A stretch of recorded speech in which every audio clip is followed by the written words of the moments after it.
अल्हम्दुलिल्लाहि रब्बिल आलमीन अस्सलातु वस्सलामु अला रसूलिहिल करीम व आलिहि वस्हाबिहि अजमाइन व इबादिल्लाहि स्सॉलिहीन। अस्सलामु अलैकुम व रहमतुल्लाहि व बरकातुहू। यस्सरनल क़ुरआन नाम के इस आसान तफसीर का लेसन नंबर 1.7 है, यानी पहले सूरे का 7वां लेसन। थीम है सूरे फ़ातिहा आयत नंबर 5। टॉपिक्स कवर्ड इस तरह से वर्ड टू वर्ड ट्रांसलेशन यानी लफ्ज़ी तर्जुमा, कमेंट्री यानी तफसीर, इम्पॉर्टेंट पॉइंट्स यानी कुछ अहम नुकात हम देखेंगे, आखिर में एक्नॉलेजमेंट और रेफरेंसेस। अऊज़ु बिल्लाहि मिनश शैतानिर रजीम, बिस्मिल्लाहिर रहमानिर रहीम। इय्याका नअबुदु व इय्याका नस्तईन। यह है सूरह फ़ातिहा की आयत नंबर 5। इसका लफ्ज़ी तर्जुमा हम पिछले लेसन में तफसील से देख चुके हैं। अब यहाँ समरी देखते हैं। इय्याका यानी तुझ ही की, नअबुदु हम इबादत करते हैं, व इय्याका और तुझ ही से, नस्तईन हम मदद तलब करते हैं। मुकम्मल तर्जुमा इस तरह से होगा, तुझ ही की हम इबादत करते हैं और तुझ ही से हम मदद तलब करते हैं। इंग्लिश में कहेंगे you alone we worship, you alone we ask for help.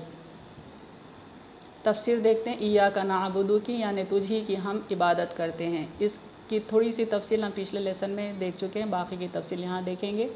इबादत का हुक्म अल्लाह की तरफ से है, यानी खालिस इबादत का हुक्म अल्लाह ही ने हमको दिया है। सूरह इसरा आयत नंबर 23 में फरमाते हैं, वक़ज़ा रब्बुका अल्ला तअबुदू इल्ला इय्याह, और आपके परवरदिगार ने फ़ैसला कर दिया है कि तुम इसके सिवा किसी की बंदगी ना करो।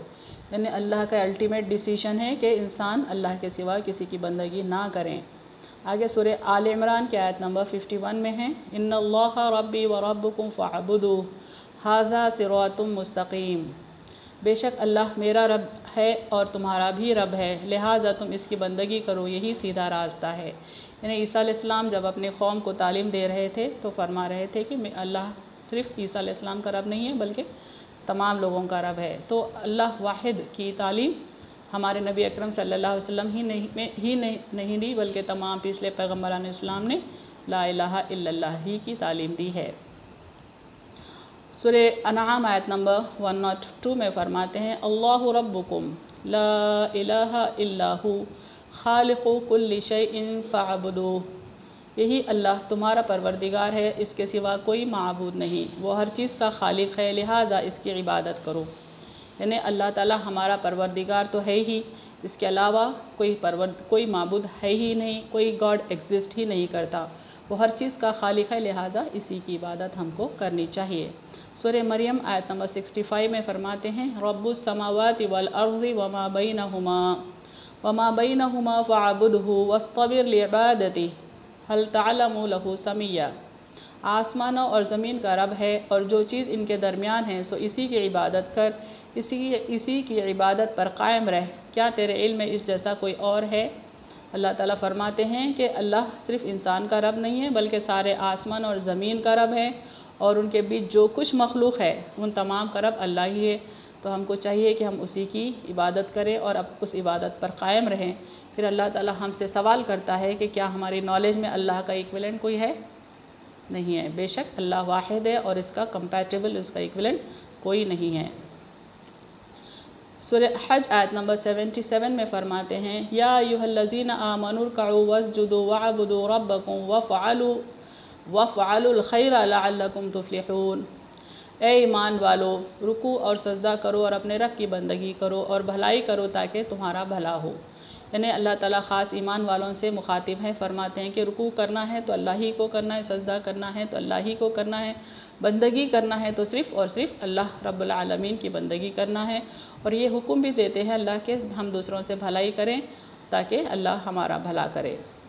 सूरह अंबिया आयत नंबर 92 में फरमाते, इन्ना हाज़िही उम्मतुकुम उम्मतन वाहिदा व अना रब्बुकुम फ़अबुदून। ये लोग तुम्हारे ग्रोह के हैं जो एक ही ग्रोह है और मैं तुम्हारा रब हूँ, फिर मेरी ही इबादत करो। यहाँ भी अल्लाह ताला हुक्म देते हैं कि हमारा रब अल्लाह ही है और हम तमाम को यानी सारे इंसानों को अल्लाह ही की बंदगी करनी चाहिए, उसी की इबादत और परस्तिश करनी चाहिए।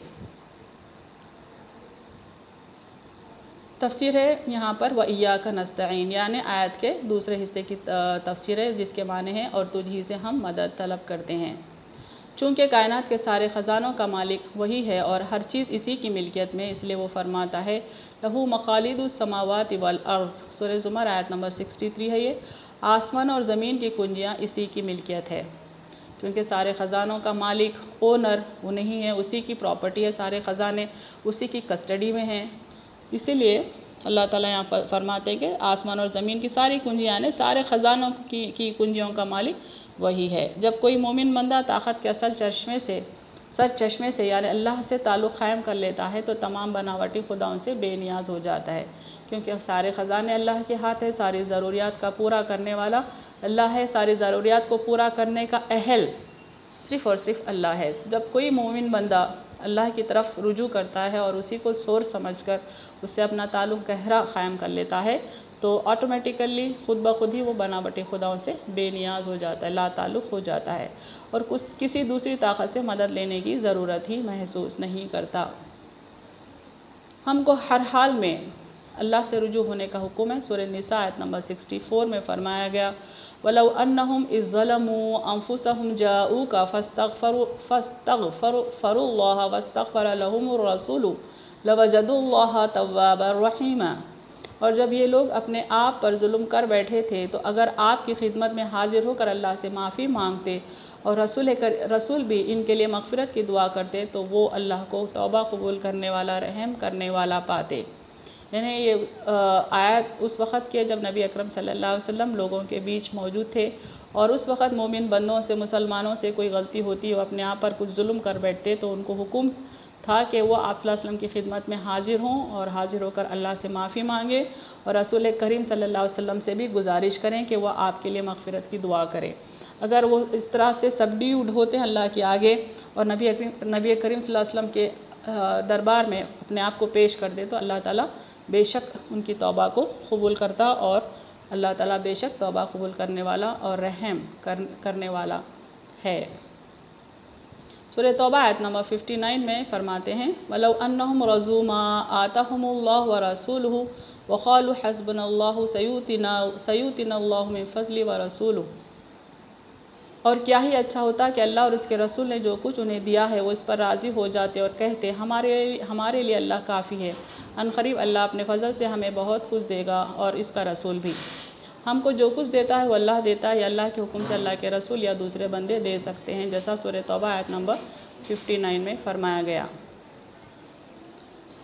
آگے اور تفصیل دیکھتے ہیں سورہ توبہ آیت نمبر 74 میں وَمَا نَخَمُوا إِلَّا أَنْ أَغْنَاهُمُ اللَّهُ وَرَسُولُهُ مِنْ فَضْلِهِ، اور انہیں اس بات پر غصہ ہے کہ اللہ اور اس کے رسول نے اپنے فضل سے ان مسلمانوں کو دولت سے مالا مال کر دیا ہے۔ یعنی غصہ کس کو ہے؟ کفار اور مشرکین کو غصہ ہے، اس بات کا غصہ ہے کہ اللہ اور اس کے رسول نے اپنے فضل سے مسلمانوں کو دولت سے مالا مال کر دیا ہے۔ اس آیت میں یہ بات دہرائی گئی کہ ہم کو جو کچھ دیتا ہے وہ اللہ دیتا ہے یا اللہ کے حکم سے اللہ کے رسول یا دوسرے بندے دے سکتے ہیں، یعنی ہماری طلب کو پورا کرنے والا منبع یا مرکز یعنی سورس صرف اور صرف اللہ ہی ہے۔ امپورٹنٹ پوائنٹس: خالص اللہ کی بندگی کا حکم ہم کو اللہ ہی نے دیا ہے، زمین و آسمان کے سارے خزانے اللہ ہی کی ملک ہیں، لہٰذا تمام مخلوق کی ضروریات وہی پوری کر سکتا ہے۔ اگر کوئی بندہ ہماری مدد کرتا ہے یا کر سکتا ہے تو وہ صرف اور صرف اللہ کے حکم اور اس کی اجازت سے ہے۔ اسی کے ساتھ میں اپنی بات کو ختم کرتی ہوں۔ وَآخِرُ دَعْوَانَا أَنِ الْحَمْدُ لِلَّهِ رَبِّ الْعَالَمِينَ۔